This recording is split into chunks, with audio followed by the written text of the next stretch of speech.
Now party like give it a go. Final City football. You and I, CED, United are the team for me. Now party like give it a go. Final City football. You and I, CED, United are the team for me. Now party like give it a go. Final City football. The Premier League fixture on Sunday between Manchester United and Liverpool was postponed after Manchester United fans made severe protests at the Old Trafford. The motive of these massive protests was one: to force the Glazers leave Manchester United. Several supporters stormed into the stadium and onto the pitch, and thousands of fans gathered outside Old Trafford to demand the Glazer family ownership sells the club. Long-running anger against the Glazers has boiled over after they were a part of the failed attempt to take the team into the European Super League. In their statement, Man United said, this is a quotation, "Following discussion between the police, the Premier League, Trafford Council and the clubs, our match against Liverpool has been postponed due to safety and security considerations around the protest today. Discussions will now take place with the Premier League on a revised date for the fixture. Our fans are passionate about Manchester United and we completely acknowledge the right to free expression and peaceful protest. However, we regret the disruption to the team and actions which put other fans, staff and the police in danger. We thank the police for their support and will assist them in any subsequent investigations."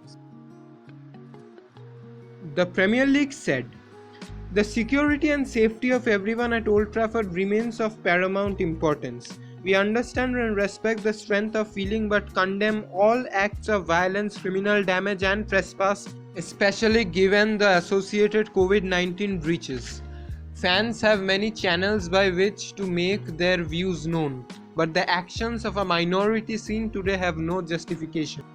We notice that the fans want Glazers to leave, but who are these Glazers whom the fans hate? What did they do wrong? Let us take a look. Before the Glazers, JP McManus and John Magner were the second biggest shareholders in Man United. They had spent almost £7.4 million to take their stake in the football club to just under 9%. But due to their clash with the manager Sir Alex Ferguson, it made them to reconsider their decision. The pair agreed to sell their 28.89% stake for £3 a share to Malcolm Glazer.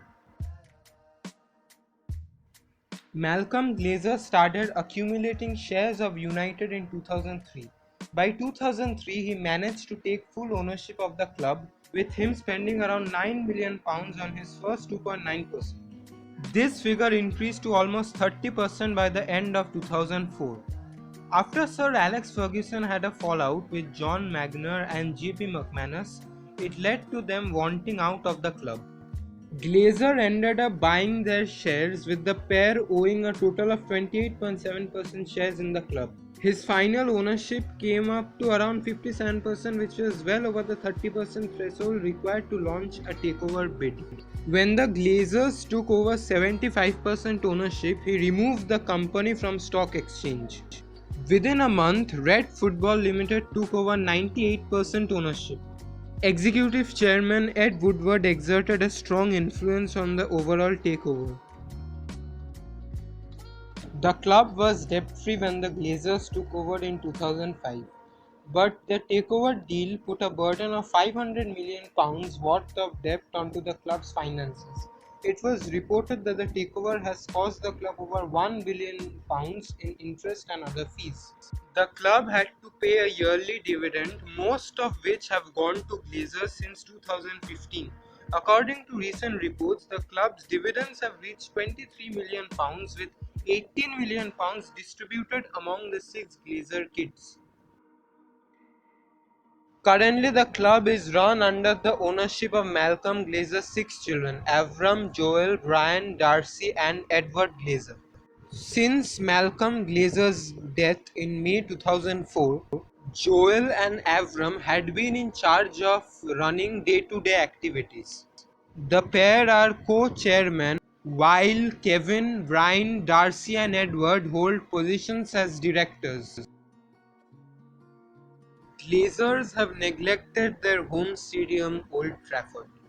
The Theatre of Dreams is in shambles with the hole in the roof an ironic reflection of the club. The club is rotten from the top and no one has done anything to change it. Old Trafford has become very outdated due to poor maintenance. After the ESL drama, it's not a surprise that Man United are run as an investment entirely rather than a football club. Another disgraceful act of the Glazers was to play a key role in creating the European Super League. The protests made a major impact in the club. The fans made this very clear that they wanted Glazers to leave and get their glory days back. These Glazers have pocketed over £2 billion of the fans' money and didn't care about their identity, his fanbase of the club. These fans proved that they lived to the core, and it is understandable that they felt betrayed after years of robbery. This may have been the first step towards forcing the owners out. After this havoc, Manchester United Supporters Trust (MUST) have released an open letter to Joel Glazer. Manchester United Supporters Trust is the official supporters trust of Manchester United. This group strengthens the influence of supporters over destiny of their clubs through democratic supporter ownership. It's the largest supporter trust in United Kingdom. These members try to pool their funds to buy a meaningful stake in the club in the future if there is an opportunity. Anyways, coming back to the letter, it said, Dear Joel, the fans forum wrote to you and your senior management team on Friday. We don't know if you saw it, but after the events of yesterday, we trust your attention is now fully focused on the question of what happens next at Manchester United. First things first, let's be very clear that no one wants what happened at Old Trafford yesterday to be a regular event. We are football fans and we want to support our team. We don't want to spend our days off work protesting outside our football ground. But what happened was the culmination of 16 years in which your family's ownership of the club has driven us into debt and decline, and we have felt ever more sidelined and ignored. After 16 years, not one member of the Glazer family has ever had so much as conversation with us, the club's supporters trust. Yesterday, the frustration reached boiling point. For the vast majority of the thousands of attendees at protests, they made their voice heard peacefully and respectfully. We support the right of fans to protest lawfully, and although we did not personally witness any such acts, of course we do not condone any acts of violence.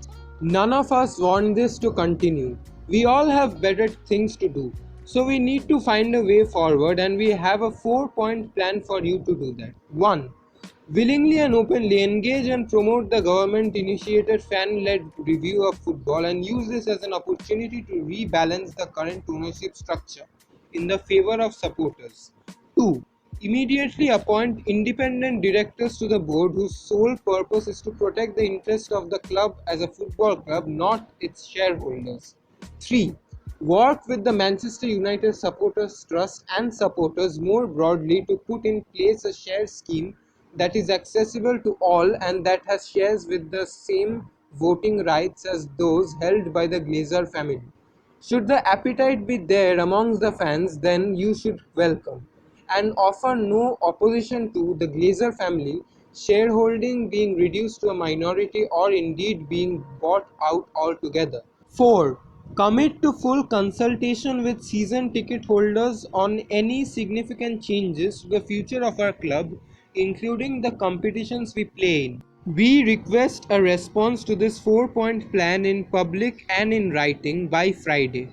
What do you think about this incident? Do you also support the fans or the Glazers? Tell us in the comments.